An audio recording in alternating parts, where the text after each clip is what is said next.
নমস্কাৰ বন্ধু বান্ধৱীসকল, আশা কৰোঁ আপোনালোক সকলোৰে ভাল। অলপ ফুৰিবলৈ ওলাই আহিলোঁ ৰাতি, চাহ একাপ খাম বুলি।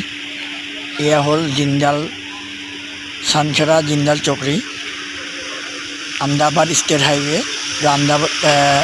আহমেদাবাদৰ টাউনৰ ভিতৰতে পৰে, চানখেৰা বুলি কয়। তো দিনে ৰাতিয়ে 24 ঘণ্টাই খোলা পাব। দিনতো যেনেকৈ 12 ঘণ্টা খোলা, ৰাতিও খোলা থাকে। বতৰটো অলপ ডাৱৰীয়া, চাহ একাপ খাম বুলি আহিলোঁ। তাকে অকণমান চানখেৰা, আহমেদাবাদৰ যিটো চানখেৰা বুলি কয়, জেগাটুকুৰা অকণমান দেখুৱাবলৈ চেষ্টা কৰিলোঁ।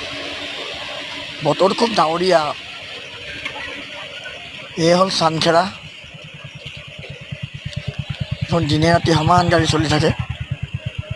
আজি বতৰটো অকণমান ডাৱৰীয়া কাৰণে গাড়ীবোৰ কম। তো আৰু আধা ঘণ্টামান পিছত গাড়ীবোৰ আপোনাৰ মুম্বাই, দিল্লী, আহমেদাবাদৰ ছুপাৰবিলাক আহিবলৈ আৰম্ভ হ'ব। তো এইখন দেখিছে টি ষ্টল আছে ইয়াত, মেইন চাৰিআলিটোতে আছে। ইয়াত চাৰ্কেল বুলি কয়।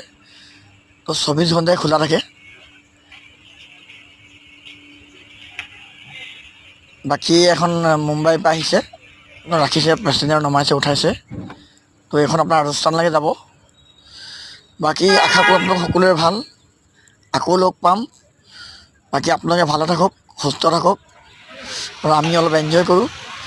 বাকী আপোনালোকৰ আশীৰ্বাদ সদায় থাকিব। নমস্কাৰ, শুভৰাত্ৰি, জয় আই অসম।